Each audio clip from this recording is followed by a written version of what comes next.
And welcome to another episode of Experts Speak. I'm Michael DeLon. Today, I'm talking with Wes Barefoot. And Wes, well, first of all, thanks for squeezing me into your calendar. Appreciate that.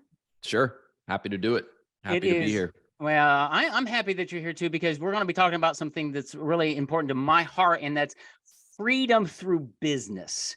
That's right. And Wes helps entrepreneurs achieve that in a fun way. So we want to talk about that. But as we get into that, Wes, first of all, let's just kick it off by asking how in the world did you get to doing what you do today? Yeah. So real quick, I know we'll get into it more, but what I do today, I work as a franchise consultant. So I help, either existing entrepreneurs that are looking to scale or aspiring entrepreneurs, first and foremost, understand franchise ownership, the pros and the cons of, leveraging a franchise business model to get into business for themselves versus one of the many other options that are out there for business ownership. So have a process that I'm sure we'll talk a little bit more about, have relationships with hundreds of different franchise brands. So ultimately I'm able to help match people up with brands that, really meet the criteria that, we discover is most important to them in the process that I take people through. So how did I get to that? Kind of a long story, but I'll do my best to condense it here. And it's really fascinating because, being in franchising for most of my professional career now, you meet a lot of other amazing people in franchising. They all have a story. The one common thread with almost everyone I know and work with in franchising is that nobody set out to get into franchising. Everyone has some funky story of how they kind of fell backwards into franchising, but it's an amazing, world. It's an amazing ecosystem once you get into it. So very few people leave franchising once they do get into it. So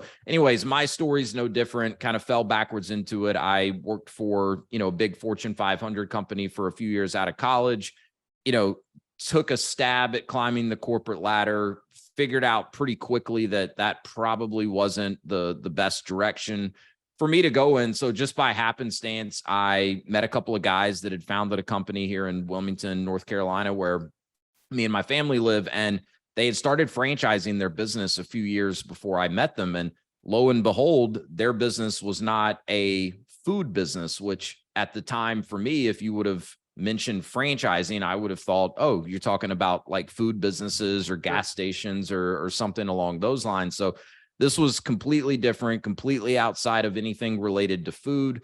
It, was a small growing company. It had more of that startup feel. I really got along with the founders. So I went to work for them, not knowing anything about franchising, and pretty quickly got into a franchise sales and development role with this company. Okay. So now I'm the guy talking to people all over the country that were evaluating this business as an opportunity for themselves in their local market. So very quickly had to learn, the ins and outs of franchise development, which if done right is really not a sales process. It's a mutual evaluation where the franchise brand is evaluating the prospective franchisee and vice versa, and essentially just working to figure out, is there a partnership here that makes sense? So those were very, very valuable lessons for me early on in my career in franchising.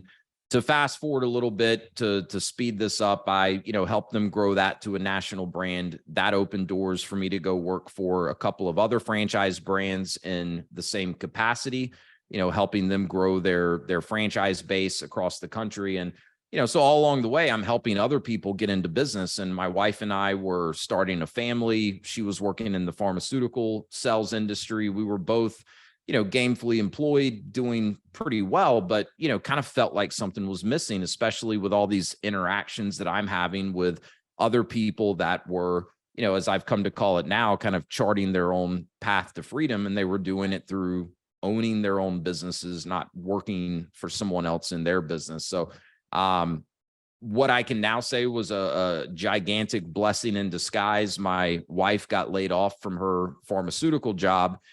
She was actually out on maternity leave with our first daughter. Wow. It was one of these big restructurings, right? They laid off like, half of the sales force across the country. So scary in the moment, but opened a door for us, I think, sooner than, we may have walked through it on our own otherwise. But just so happened the franchise company I was working for at the time, was a fantastic business, required far less capital than many franchise businesses do. We were in our late 20s at the time. We didn't have, a ton of resources. So, if we were going to do something, the startup costs had to be relatively low.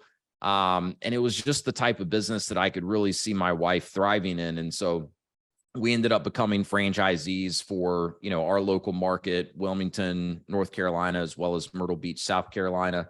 That was almost 6 years ago. We still have that business today. It's a, multi-million-dollar business. We've since become franchisees with another brand. And, I parlayed all of that experience into now my consulting business, where I help other people, again, understand franchise ownership. And then we have a very structured process that we work through to get clear on what's most important to them. And I can use that information to help introduce them to brands that are going to be likely to be a fit for what they're looking for. So I know that was kind of a long explanation, but it was, but it's good. I appreciate that, especially the ending part there, to know that you are a franchisee or franchise. Yeah. You are one, and you help other people understand if this is the right step for them. And I think that adds a lot of credibility and integrity to what you do. So how do you, no, before we say how, what's going through the mindset of somebody before they even reach out to you, whether they're, let's just say they're already an entrepreneur, because that's my audience, right? They've got a business of some nature, but they're thinking about, what is this franchise thing? Do I sell my business and buy that? What's going on in their mindset?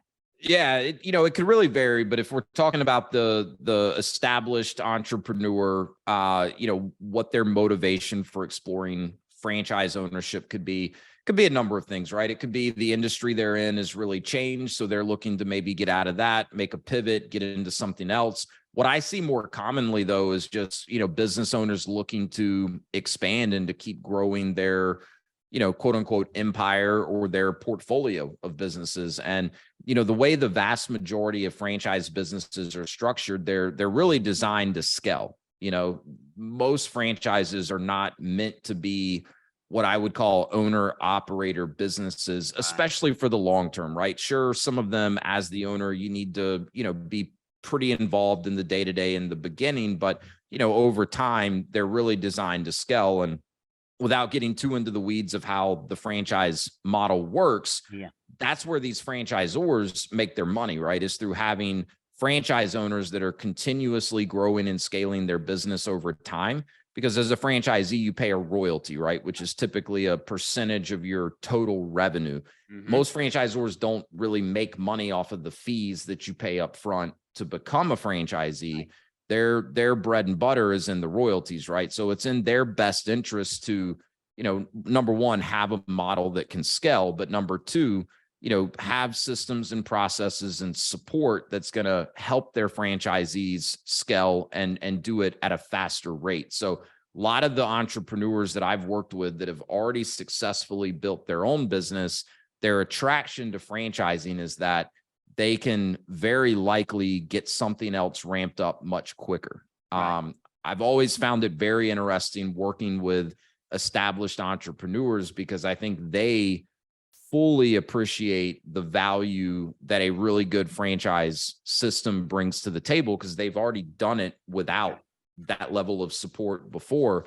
Whereas, your first time business owner, they appreciate the value, right? But they haven't gone through the grind of doing everything themselves. So I don't think it fully resonates. Yeah. Well, it's really interesting. There's a drive-through coffee shop that's came to Little Rock, and I saw one, and now I see like 6 being built. And then in another city, there were 4. And I'm like, all right, somebody either has really, really, really deep pockets, or there's a franchise model going here. I assume it's the second one, but I don't know. But is it called Scooters? It's not. No, it's okay. 7 Brew. Okay. It's very, very likely a franchise, but could very likely be one owner that owns all of those locations in Arkansas. Yeah, and that's Little Rock. I've got a friend who just bought into a franchise for an ice cream shop, and he's bringing them in. Right, they're not here, but and he'll have 3 or 4 locations. And it's because he's a successful entrepreneur somewhere else, and he's using this as an investment. Really, he's an entrepreneur, but it's an investment. So it's not just I want to switch. I mean, I've got another friend who just sold an automotive repair shop, had it for 20 years. Well, what's he doing now? Well, he could easily pivot in at a franchise as part of retirement income or growth, or I mean, the opportunities are endless, really, when you think about the a turnkey operation in a sense, which is kind of what you're buying, right?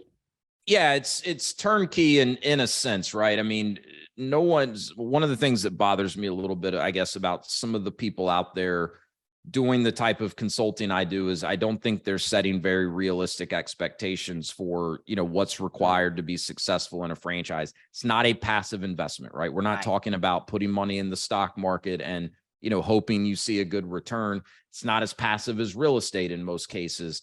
It is turnkey in a lot of ways, but there's absolutely no replacement for the work that has to be done. So from the franchise owner's perspective, that work really entails understanding the systems and processes that the franchisor has already developed, and then being able to execute on those things, right? And actually understanding all of the support that's available to them and leveraging that support, right? So in most of these franchises, again, the goal is scalability. So franchisors are not really looking for franchisees that want to be on the front lines of the business, right? So your buddy bringing the ice cream shop, he may do a little bit of it in the beginning just so he has that experience. But if he's in there serving ice cream every single day, he's not following the model that the franchisor has developed. They want experienced entrepreneurs, or a lot of people that have had success in the corporate world, right? Building and managing teams do really, really well as franchisees because they're able to take and leverage all of that experience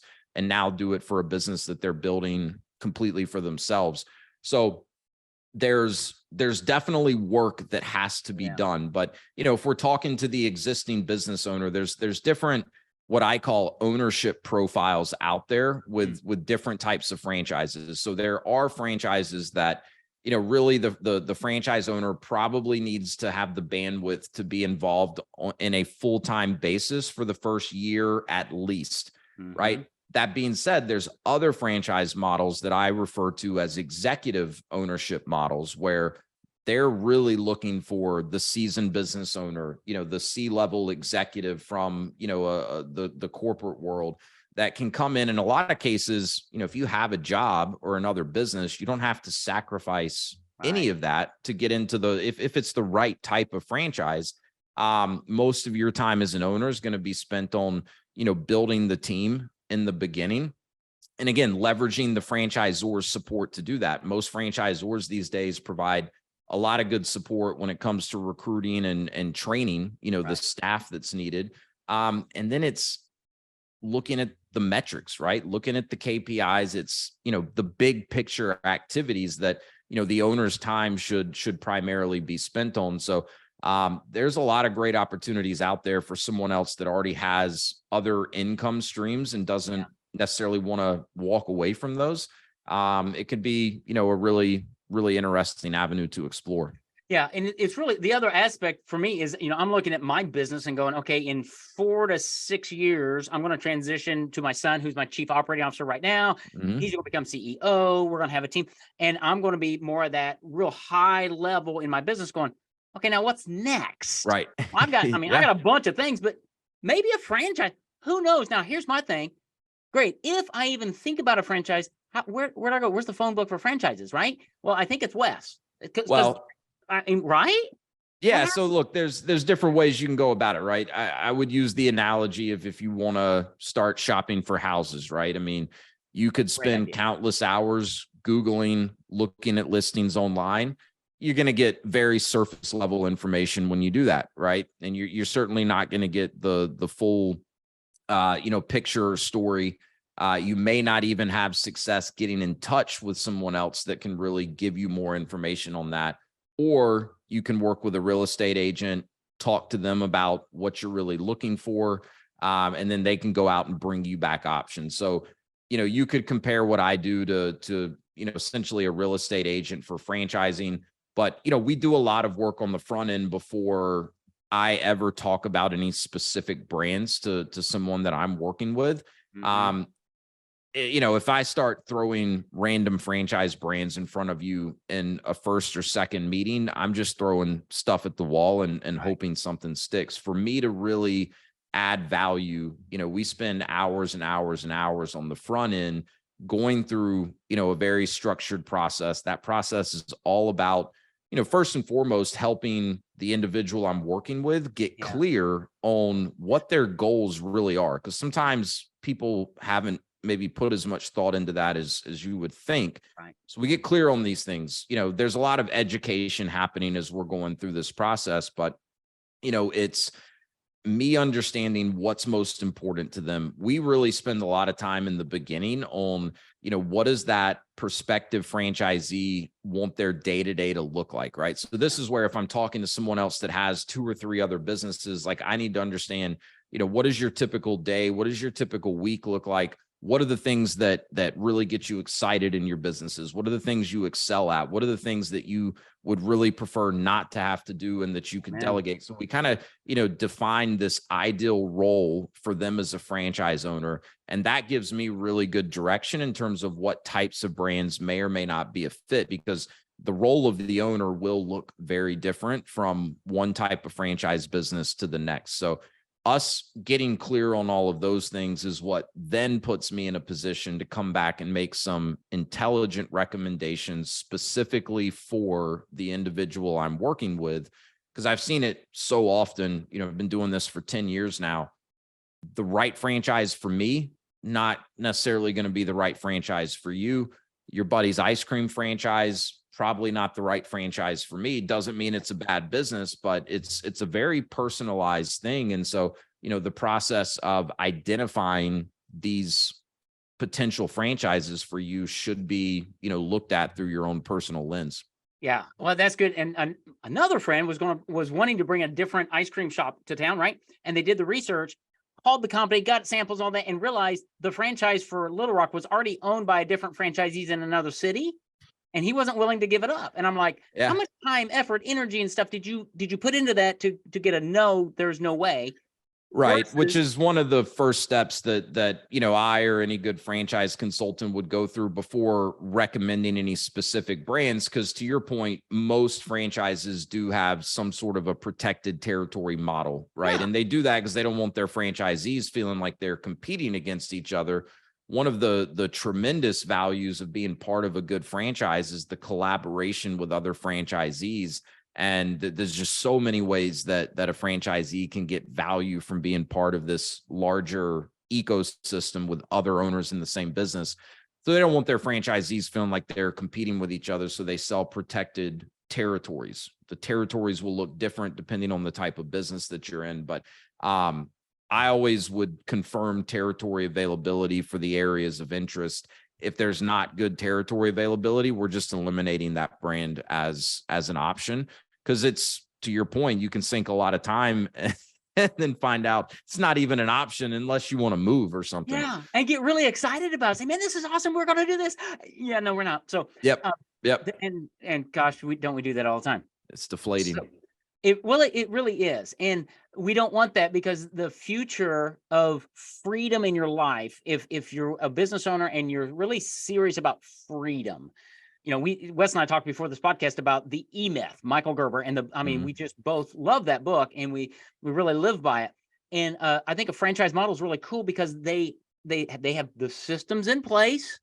They have the model. You come in and you model those systems, and you can add your own personality to different things, I'm sure, but there's a level of, no, this is how we do things here, but it's proven. And Yeah. that's the cool thing about, if you can start a business.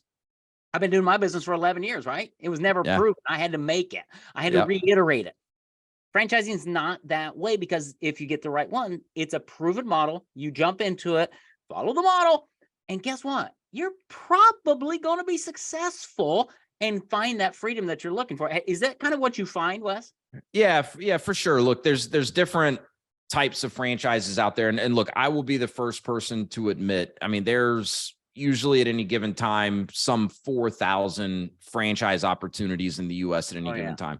Look, franchising is no different than anything else in this world. They're not all created equally, right? There are plenty of franchises out there that I would not invest in. I would not recommend to someone else invest in, either because it's not yet proven or the support does not justify the expense. One of the initial pushbacks that a lot of people have to just the idea of franchising is, oh, so I've got to pay money up front to become a franchisee, and then they're going to take a percentage of my revenue on an ongoing basis. Well, yes, but if you're researching these franchises the right way, it's a pretty straightforward formula that you're looking at. You need to understand, what does it cost me to become a franchisee, but what do I get in exchange for that, right? The value exchange should be greater than what it costs you, right? So that's protected territory, sits on your balance sheet as an asset, right? That's the training, the system, the support, the ramp up time. You should feel pretty confident that this franchise is going to help you get this business up and running and cash flowing quicker than if you said, hey, I'm going to do this business, but build it from scratch, right? Absolutely. So there's that opportunity cost, right? If it costs me $50K in franchise fees, but I'm up and running in 4 months instead of 12 months, like, I'm probably going to recoup those franchise fees in that 8-month gap, right? So then you need to understand, all right, what are the ongoing fees? What is it going to cost me on an ongoing basis to be a franchisee? One of the brands we own, we pay 7% of our total revenue. We do about $2.5 million a year in that business. So 7% is nothing to sneeze at, right? We build a very custom product that we install in people's homes. Because we're a part of that franchise, our product costs are at least 15% less than if I was in the same business and sourcing the products from a third party. So even with my 7% royalty, I'm coming out minimum 8% better net. And that's not even talking about training, software, technology, branding, marketing, the list goes on. So those types of opportunities are absolutely out there. But on the flip side of that, there's franchises where you're probably going to be hard pressed to so clearly see the value exchange. So that's, a good example of how I'm coaching people to do the research. But yes, if it's a proven model and if the franchise is built the right way to really support the franchisees, absolutely. You should have a lot of confidence that you can be successful, but there's some inward reflection too, right? I mentioned earlier, we spend a lot of time really kind of crafting what is this ideal role for you as a business owner look like. Where I see a lot of people, and I'll try to make this quick because I know we're coming up on time, but where I see a lot of people get this wrong, right? When they're, looking at different franchises, is they start with the widget, right? I'll use New York Pizza as an example because I've heard this so many times, right? You guys are in Arkansas, right? I don't know what the pizza scene looks like in Arkansas, but let's say someone says, I love New York style pizza, but man, we just don't have enough of that here in Little Rock. So I'm going to open a New York style pizza place and bring it to Little Rock. Well, that's great. There may be a huge need for New York style pizza there in Little Rock. But if that person didn't really think through the ins and outs of, what's going to be required of them to successfully run a pizza business, franchise or not, if they didn't really think through, all right, what is my day-to-day going to look like? And does that play to my strengths, my skill sets, my interest? How's that going to mesh with my lifestyle goals? That's where I see people get this wrong, even when it's a franchise, right? So if we go through the process that I have in place, we pretty dramatically increase the likelihood that not only are you getting into a franchise with a proven model and great support, but you're getting into one that's a really good fit for you. And it aligns with what you're really trying to cultivate your life to look like. Because any of these businesses are really just a vehicle, to help you build the type of life that you want. Amen and amen. Preach it there, brother. But that's so true. And I was just sitting here thinking that all the more reason to reach out to Wes, because he not only can find you a franchise, yippee skippy, he can find you the right one. He can talk to you about, is this even the right step for you? Because you may, that goal setting process, those first 2 or 3 calls, figure out, this really isn't in line with what you're really wanting to accomplish. Yeah, absolutely. Great. I look at it, I always look at it as time well spent. If I work with someone, and because of the work we do, they realize either, business ownership or franchise ownership is not right for them, Yeah. or maybe the timing's not right. I had a guy just a couple of months ago sign franchise agreements, and we initially connected over 4 years ago. Yeah. Right. But the time wasn't right. He had some other things going on. He reached back out once he felt the timing was better. So my services are completely free to the individuals that I work with. So there's no cost. It does take some time. It is an investment of time if we're going to do this the right way. But other than that, there's no cost. There's certainly no obligation, right? It doesn't hurt my feelings if someone doesn't go on to buy a franchise. Again, I look at it as a win if through the work we do, they realize it's not the right time or the right direction for them. It saves them a lot of time, money, and probably headaches. I get paid by the franchise companies if and when I introduce them to someone that goes on to become a franchisee. So, anyways, that's kind of how it works. And this is the way I look at my business. I have 20 minutes for anyone that is just genuinely interested in learning more, even if it goes nowhere beyond that first conversation. I've got at least 20 minutes for anyone that just wants to learn more about it and chat about franchising. If you can't tell, I kind of nerd out on this stuff. I love it. I love it. I love interviewing nerds, man, because it's so helpful. Sometimes just a 20-minute conversation, you can get a lot cleared up in your head and go, Oh yeah. Okay, yeah, maybe in the future, or Yeah. no way in God's green earth am I ever going down that path. That's cool. We love Yeah. Wes and I. We're very similar in lots of ways as I've been listening, because I do the same thing with marketing. It's like, let's talk for a minute or two. I can tell you a lot and discern very quickly if we should even take a second step. Yeah. Yeah. And bring clarity to you and what you're thinking about maybe doing. But I loved your real estate example. Looking at houses online, realtor.com, whatever, or Zillow, or calling the realtor, who knows. Yeah. Wes is that person who can really understand this franchise, because he is one, and he works to help people, business owner, not find the right franchise for them if it is the right next step. Well, and a lot of the folks like me that are somewhat on the inside, we know about franchises that are up and coming that you're not going to find online. Like most of the big brand names that we all know and recognize as franchises, like if it's that big of a brand name, guess what?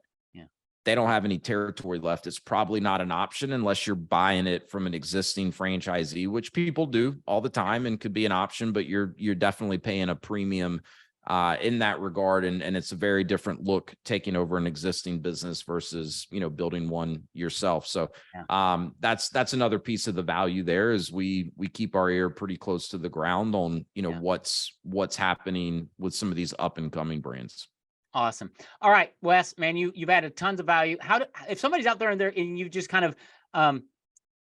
scratch that itch and said, okay, I need some more information. Yeah. How do they find you? What's the best way? Yeah. Love to talk with anyone that's interested. Best way to get in touch is one of two ways. Shoot me an email. It's just Wes@path2FRDM. I'll get you links so you can put in the show notes, because it's kind of confusing to say. And then my website is just path2freedom.com. So again, path2FRDM.com. Got some free resources up there. I host a podcast as well. We talk a lot about franchising, but as I was telling Michael before the show, it's not just about franchising. It's about creating freedom for yourself and, using business ownership as a component of doing that. So, my wife and I invest in real estate. I talk to all types of successful entrepreneurs that are not necessarily in franchising, but a lot of good information on franchising as well. And that's just the Path to Freedom podcast. I'll get you links to that as well, but it's out there on any of the podcast platforms. But send me an email, fill out the form on the website. We'll set up a quick introductory call, and that's probably the easiest way. Awesome. I'm going to capture all that in the show notes, by the way. So if you're driving right now, if you're exercising, whatever, and this is intriguing to you, just go to the show notes. You're going to have all those links to connect with Wes Barefoot, and he can just have that 20-minute conversation, no obligation, no cost. Pick his brain. He's got a lot of information in there that can just spill out.